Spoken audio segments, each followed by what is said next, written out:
This is Carl at National RV Detroit, and I'm going to walk you through this 2022 Starcraft Super Lite MAXX travel trailer, model 16 FBS. Okay, this is not a floor plan video, it's a how-to, so I'm just going to show you some of the features and how they work, okay? Okay, so you have regular crank down stabilizer jacks. I'm refer to as scissor jacks. You have a power awning with an LED strip. Okay. This is the vent for the range hood. So if you're running the fan in the range hood, you always want to reach up and free up this baffle here. It's open right now, but you can open it or shut it. When you're traveling, generally you're going to have it shut.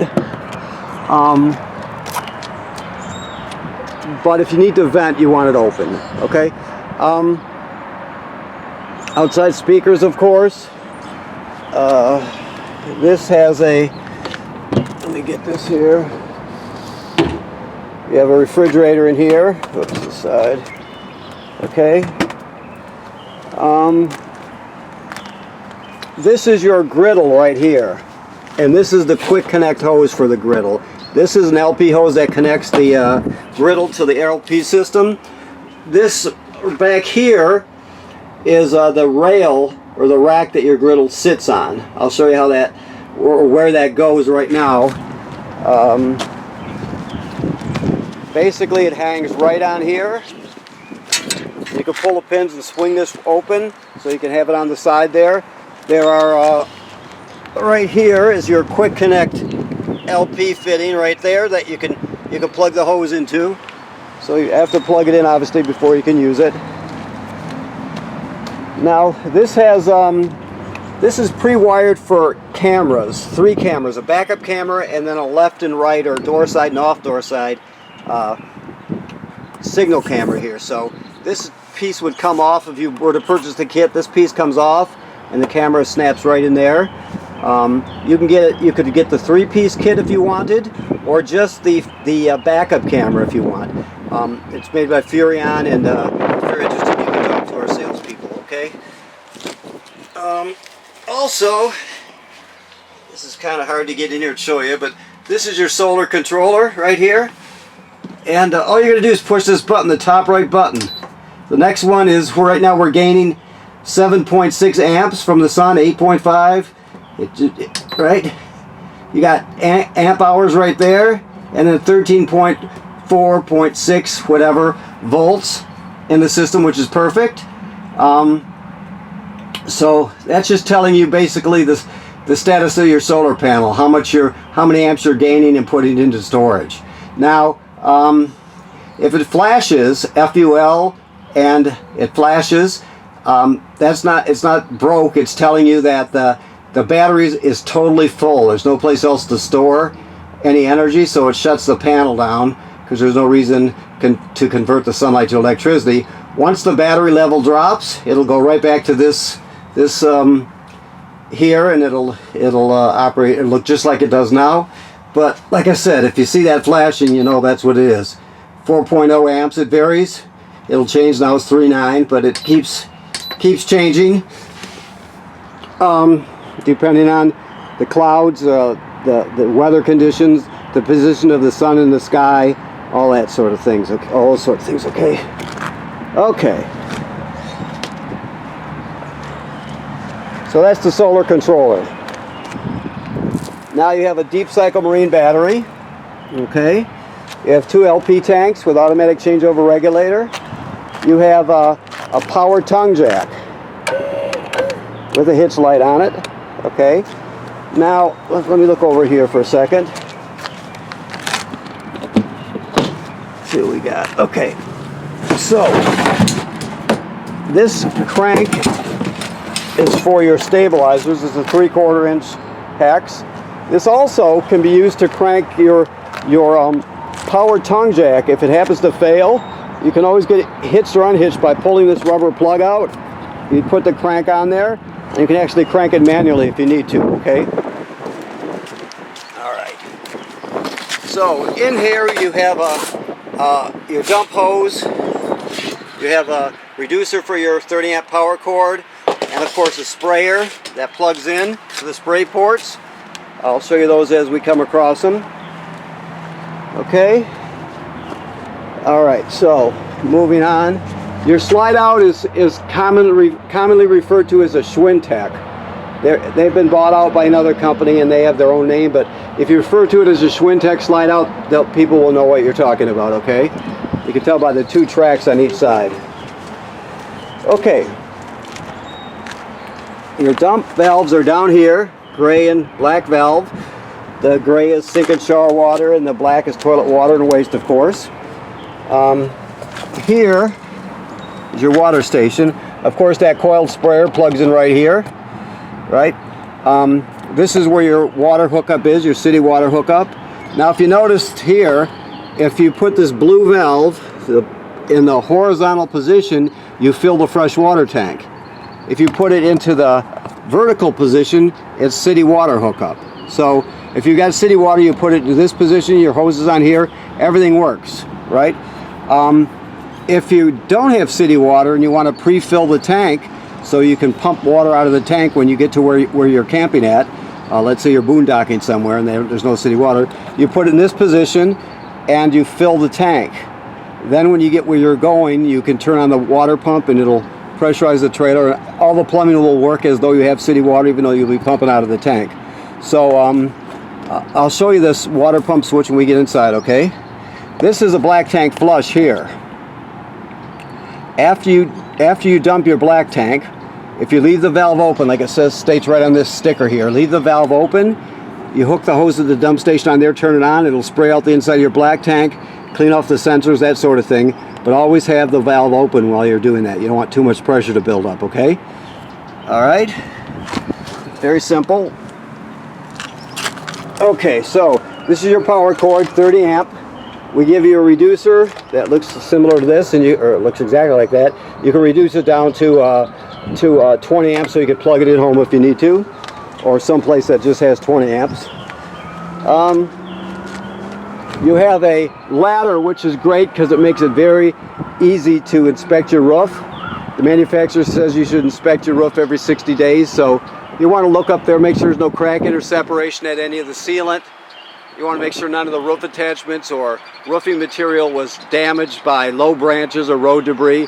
You're just protecting your investment. You're staying ahead of things. So odds are you'll go up there for years and not have to do anything, but you just don't know. That's why you're inspecting it. That should be part of your regular maintenance, okay?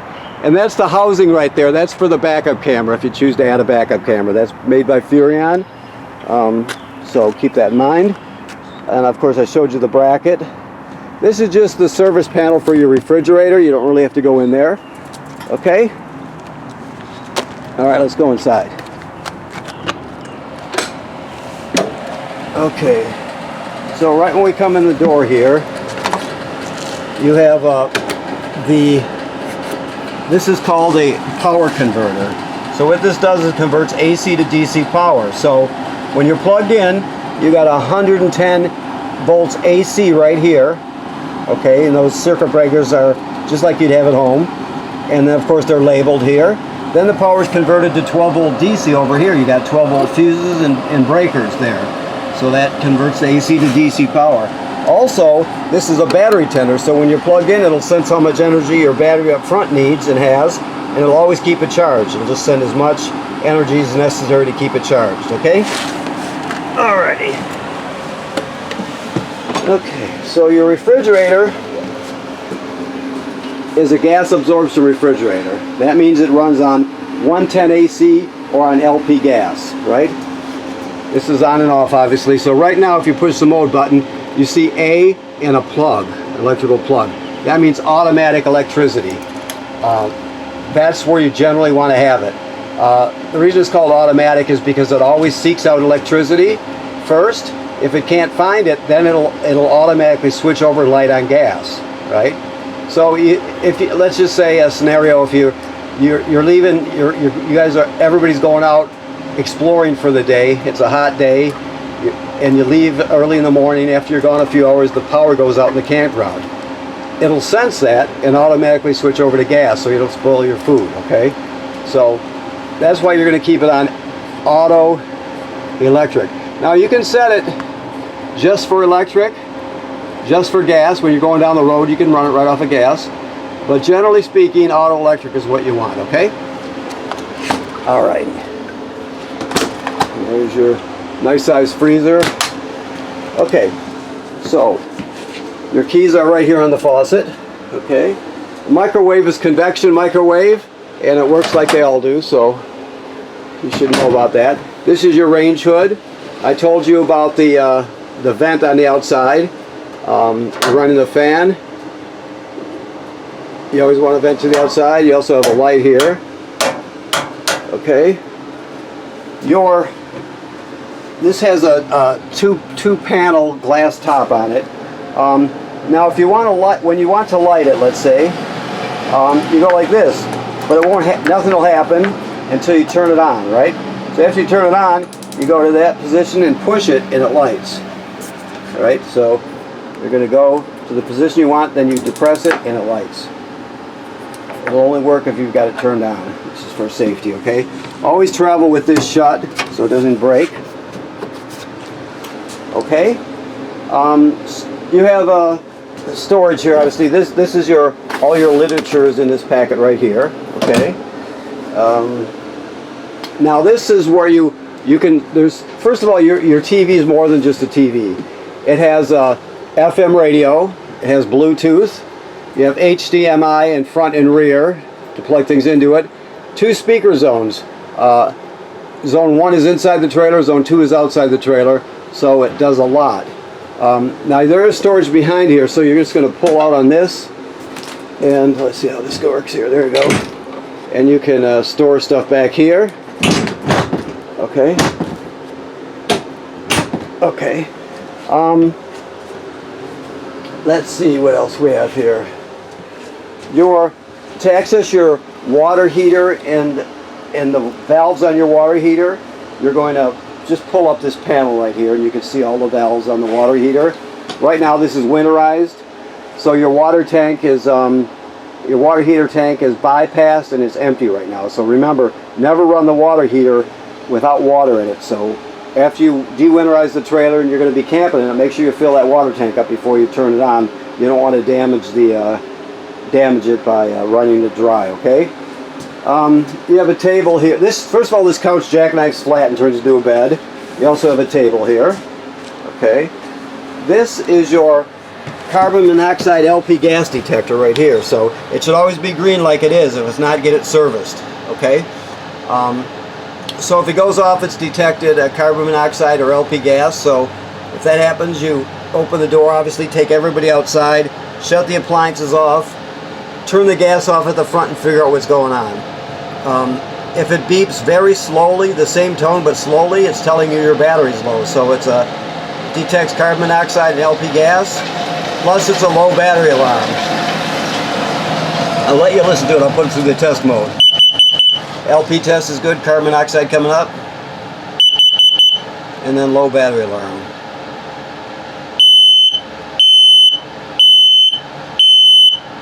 And then back to green. Like I said, it should always be green. If not, get it serviced. It's obviously very important.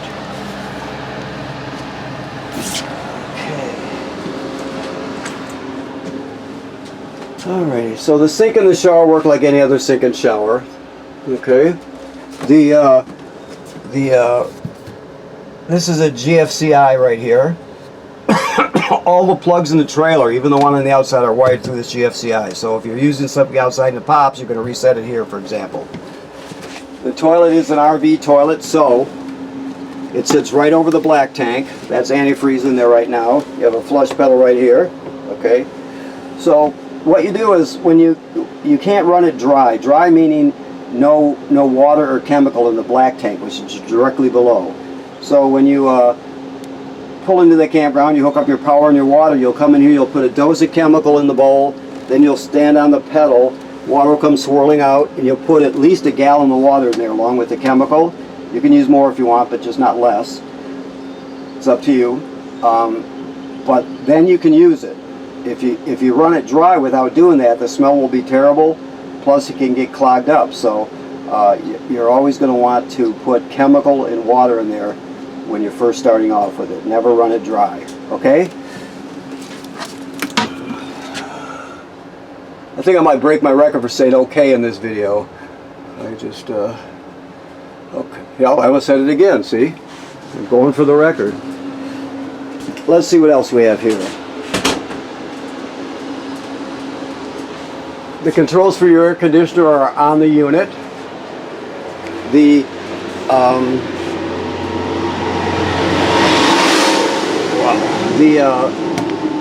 thermostat, the temperature is under here. That set the temperature.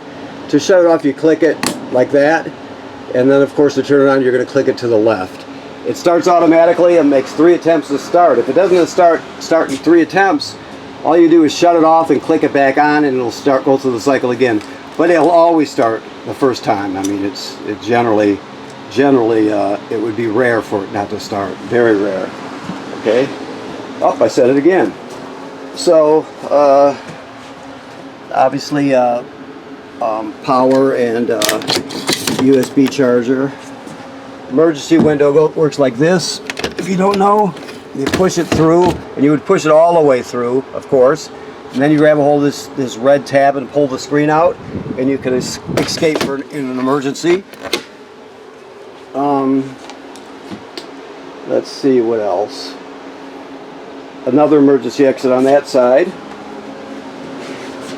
And that's pretty much covers it for the most part. Let me look around here, see if I forgot anything. I think we've got it all. Oh, I know. The control panel. So, you do have a power awning with an LED strip, as you can see here. There it is. If you want to extend the awning, it goes like that. Very simple. Never leave it out unattended. If you're not going to be at the campsite, roll it in so it doesn't get damaged. Your slide room works here. I won't bring it all the way in, I'm just showing you how it works. Like I said, that's a Schwintek slide. There's different types. Alright. Your water heater, your water pump. That's the switch right there. You use that to pump water out of the fresh water tank if you don't have city water. You also use that to winterize the trailer. To turn on your water heater on gas, right here. To run it on electric heating element is right there. Right now it's empty and bypass. You never run it without water in it. Your battery's charged, black tank's empty, gray tank's empty, and it does have an auxiliary, but I don't believe that's not relevant here. So you just have fresh black and gray. Oops. All right, so let's go outside to the water heater right now. Okay. I think I walked right past it last time. That's why we're coming back out here. Okay. So, right now, as you can see, the drain plug is out. So it's empty. This is the drain plug. It has an anode rod on it, and then it has pipe threads. And this is an 1 1/16" 6-point socket you need to take this in and out. Plus, you need about a 6-inch extension too. Okay. There's an electric heating element behind here, so when you turn it on electric, that's where the heat comes from. And of course, this is the gas burner for when you're running on gas. Now, you got faster recovery when you run the gas burner. So what people generally do is they'll run it on electricity, and then if they're showering, let's say a couple people, 3 people in a row, whatever, you only have a 6-gallon tank, so you can fire up the burner, and it'll give you much more hot water. It'll stretch it. So. Just remember, you want to, when you de-winterize this trailer, you want to put the valves into camping mode, the valves on the back, and you also want to make sure there's water in the tank before you turn it on, okay? That's important. You'd be surprised how many people forget to do that. Oops, and I just broke it, see? I will fix that. It just popped loose there. I'll fix that before you get here. Don't know my own strength there, so, okay. I think that covers it. Spare tire, obviously. Trailers do not come with a jack or with a lug wrench, so you want to get a lug wrench for it. Something with a T-handle is the best way to go, so you got that leverage from both hands. And any kind of jack, like a a jack, you know, just a cheap bat jack from Harbor Freight that you could put under the axle with a piece of wood, you know, like a 3/4 inch, you know, foot square piece of plywood, something like that. So that's something you'll have to get. Other than that, you're in good shape. So, okay, I want to thank you for purchasing your trailer here at National RV Detroit. Please remember what I said about inspecting the roof every 60 days. That should be part of your regular general maintenance. It's important. People generally don't do it enough. And also, right now we're winterized. There's no water in the system. It's been replaced with antifreeze. The water heater is bypassed and empty right now. Make sure you put water in there before you start using it, okay? Thank you.